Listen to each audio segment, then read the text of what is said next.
What up? Welcome to this week's video. And this week's video is gonna be a little different. I am actually going to the bookstore, which is a non-academic related activity, which is new for me on this channel because normally I film my week at school. And so we're changing the pace up a little bit. We're gonna go to the bookstore, and then I think at the end of this I'm gonna do like a little reading vlog. I always see them all on TikTok and YouTube and everything. I just want to do my own, and so I'm really excited to do this. So we're gonna pick out a new romance novel, you know, because that's my jam. And then if you watched last week's video, you know my plans for the rest of the day, which include sitting at a cafe and editing last week's video, and also going to the dollar store to pick up like a notebook or a planner, preferably, to plan out YouTube and TikTok content, because like we haven't been very good at posting consistently on either, and so we're gonna change that. But yeah, we're gonna go head out now. Outfit for the day. I've got my Air Force Ones. Yeah.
So hard to decide, but I think I made a good choice.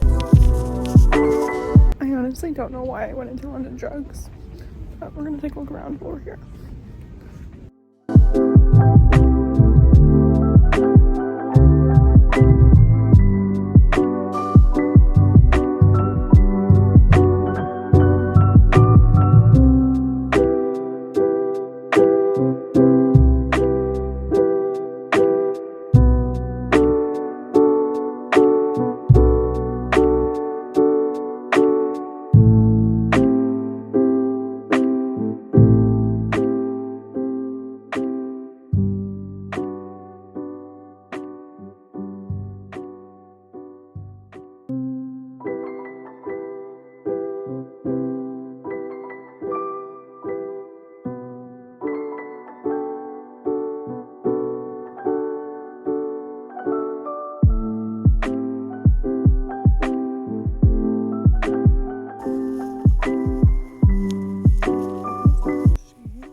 let's go get changed. It's currently like 7 o'clock, 7:30ish, I guess. We're gonna go get changed. And then the reading begins. We're in our pajamas. Now I'm gonna do like my nightly skincare routine. And yeah.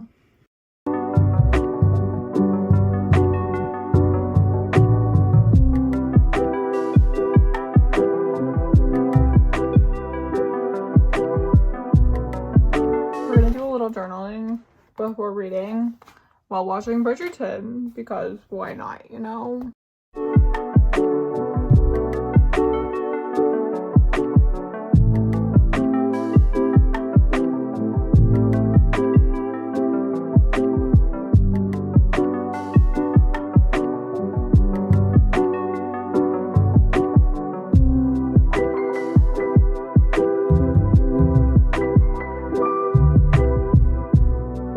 Finally time to start reading. I'm so excited. Okay, I'm not even to the first page yet, but like, look at this dedication. This one is for the softies, the tender-hearted sweeties, the introverts who are afraid to shine. Man, that is so cute. To plant a garden is to believe in tomorrow. Audrey Hepburn. This book is off to a great start, and I haven't even gotten to the first chapter yet.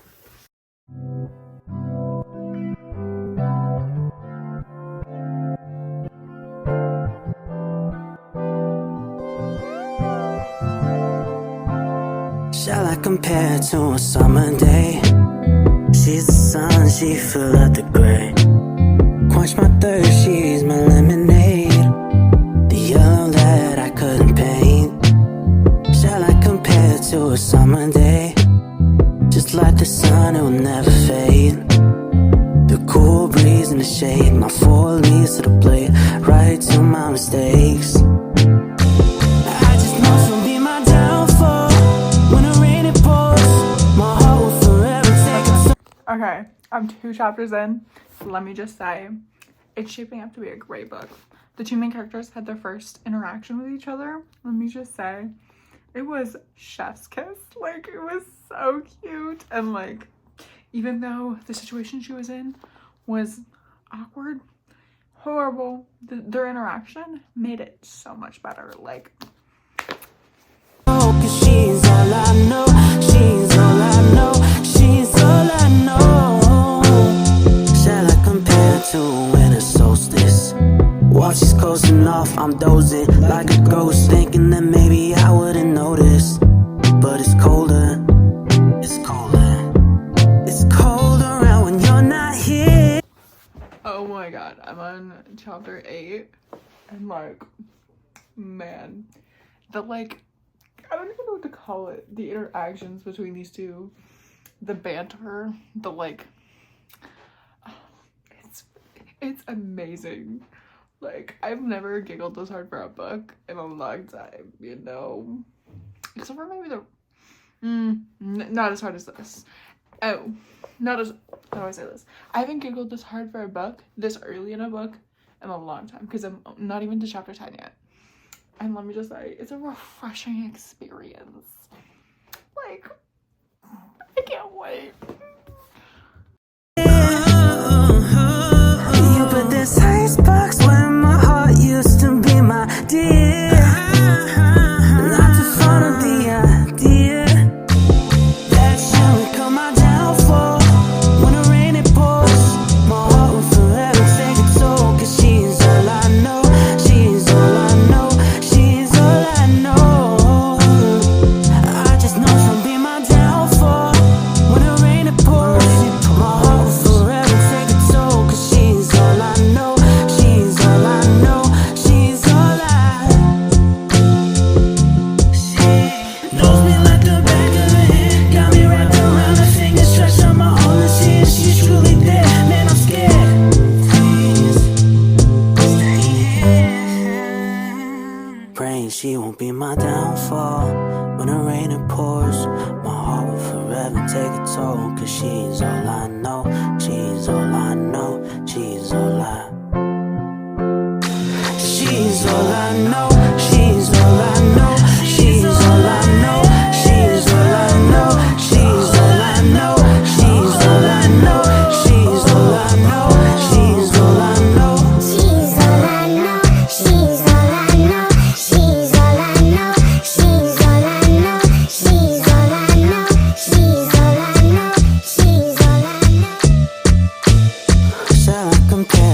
summer day.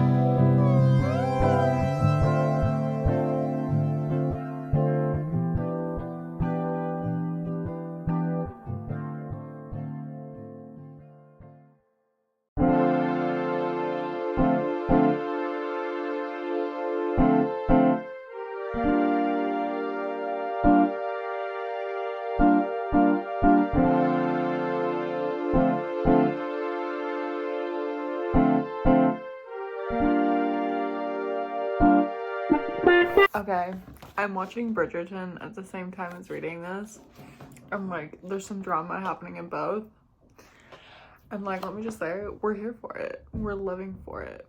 This book, even though, yeah, it's a little bit of a slow burn, it's chef's kiss, you know? They're just so cute for each other, and like, they understand each other in ways that no one else does, and it just makes it so much better. Like, there's no cringy moments, mostly.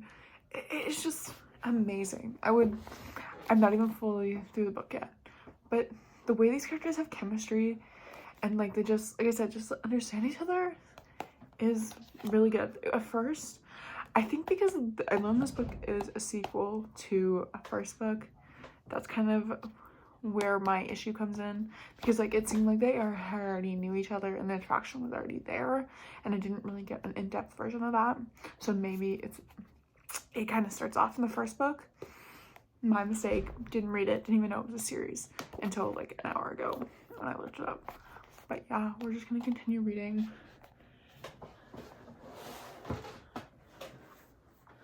And like continue watching Bridgerton, because that's got some drama in it too, you know. You wake me up right on time. The summer day gave us life. Top down sunshine, it's a beautiful thing. You wake me up right on time. The summer day gave us life. Top down sunshine, it's a beautiful thing. Yeah, we cooling in the back with the drinks, making us a little bit tipsy, baby. Yeah, I just know. Baby, I just know. And I know that you had me on your mind, with the look on your face turned a little bit frisky. Baby, I just know. You wake me up right on time. The summer day gave us life.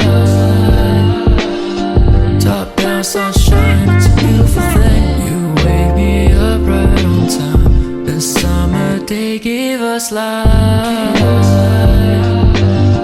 Top down sunshine, it's a beautiful thing. I got my toes in the sand. Okay, it's currently 20 to 5 and I finished it. And it was so cute. I'll give my full thoughts about it in the morning, because currently I need to go to bed because I actually have class today. So I need to go to bed. Okay, here we are. It's currently like 7 o'clock. I was gonna do this review this morning, but I didn't have time, so we're gonna do it right now. I have my notes all pulled up. You're also gonna get a review of not only Practice Makes Perfect by Sarah Adams, but also Bridgerton season 2, because I was watching that while reading this and I have some things to say about that. So to start with the book, first of all, this book had me giggling 3 chapters in. I haven't had that experience in a very long time where a book made me giggle that early in the book, you know what I mean?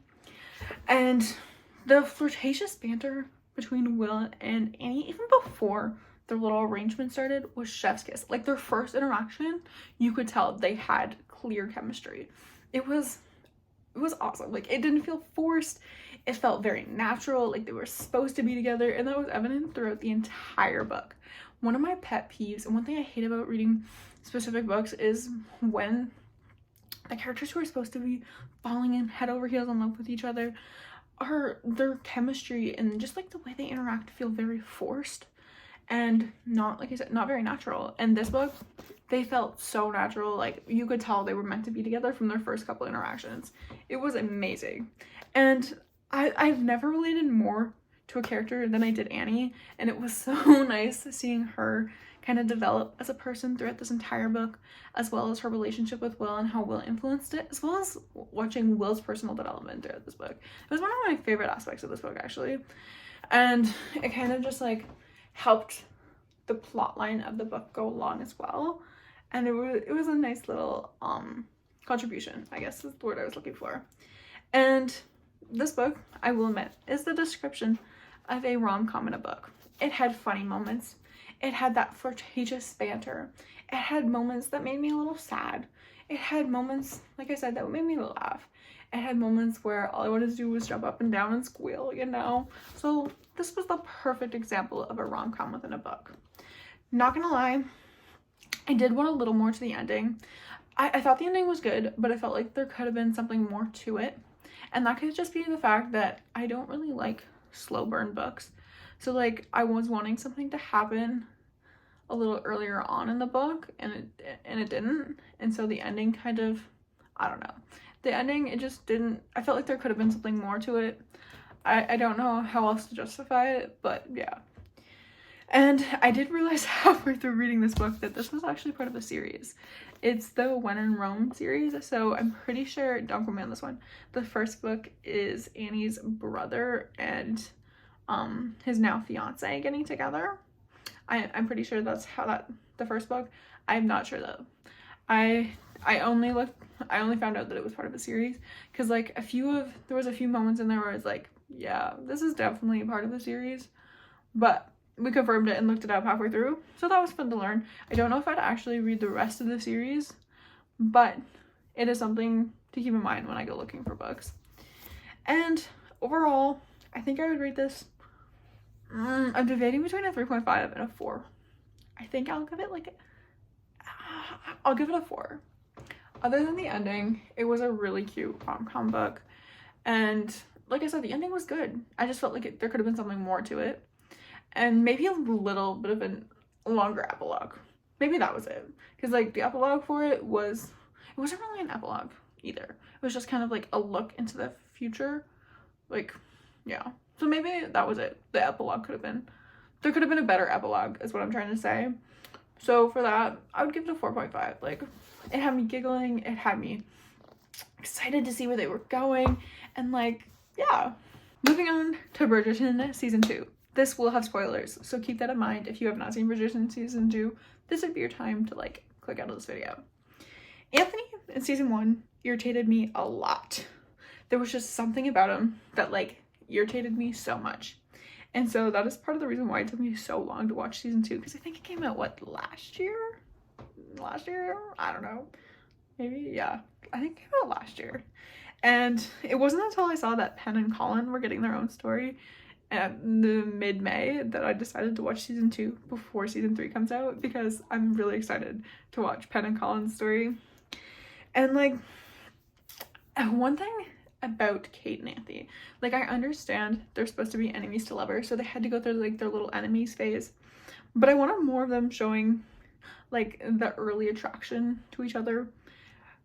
I felt like in the earlier episodes, the most they had done with each other was like chat at like a ball or like over their first meeting in the forest, and it didn't really show that they were attracted to each other or like they were fighting that attraction. It was more, here they were as enemies, which yeah, it's an enemies to lovers, but you know, like in some enemies to lovers you can tell that they're attracted to each other but they're trying to fight it, so that's why they're enemies. I felt like that kind of aspect was missing from the beginning of Anthony and Kate's story. And the fact that Anthony almost went through the wedding to Kate's sister kind of tipped me, not gonna lie. I know it tipped a lot of people, but like we progressed, we got through it. And by like the last 3 episodes, when everybody started getting their crap together, I was here for Anthony and Kate. Like I was cheering them on, and like my heart was pulled. Like, this is unrelated to Anthony and Kate, but like my heart pulled a little when Elise said she never wanted to see Penn again after she found out she was Lady Whistleton. So I'm hoping there is some reconciliation in Season 3, because Penn and Eloise's story, friendship is so like so real for a time, like for a time where nobody really cared about anything other than their status in society. And so I really liked seeing their kind of friendship developed over season 1 and season 2. I'm hoping they reconcile, which I think they will, like, they have to, right? And then speaking of season 3, the tension between Colin and Penelope, not even the tension, the relationship budding, like their interactions between Colin and Penelope was amazing. Even when I first watched season 1 when it came out, I always liked Pen. Like, Pen was my favorite character, just for, like, I don't even know, like, her responses to Eloise and just the way she was with Colin. Like, I could tell they were, like, destined to be together from those small interactions in season 1. And when I found out, and then when I watched season 2 and they had a little more of those interactions, it set me off to be so excited for season 3. I can't wait for May to get here. And, like, I haven't read the Bridgerton books. I'm debating whether I should or not. I feel like if I would, it'd probably be over my month break in the summer. So we'll see. But also in, like, the season finale with Kate and Anthony finally admitting that they love each other. My heart literally, like, burst when Anthony called her by her full name. I don't know what it was about this moment. And, like, the look on her face when he called her by her first name was so surprised and, like, so genuine that he actually took the time to learn her full name. And, like, that moment, I feel like that was one of my favorite moments throughout season 2, sorry. And yeah, for Bridgerton season 2, I think I'd give it maybe 3.5 out of 5.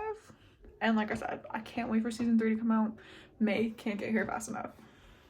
And they're splitting it up into 2 parts. So that's going to be a little fun to navigate. But yeah, that was my review of Practice Makes Perfect by Sarah Adams. I hope you enjoy, and Bridgerton season 2. I hope you enjoyed this week's video of a little bit of book shopping and a reading vlog. I hope to do more of these in the future because I really enjoyed it. And I can't wait to read more books this year. I'm at, like, my fourth, I think this is my 4th book of 2024. That was the word I was looking for. And I'm hoping to read a lot more. So yeah, thanks so much for watching, and I'll see you in my next video. Bye, guys. It's editing Chloe. I just want to apologize for the audio and a few of the clips. I need to learn to unplug my headphones from my phone when I record so we don't get that sound in the background. But yeah, I promise I'm trying. We'll do better. We will learn eventually to unplug our headphones from my phone.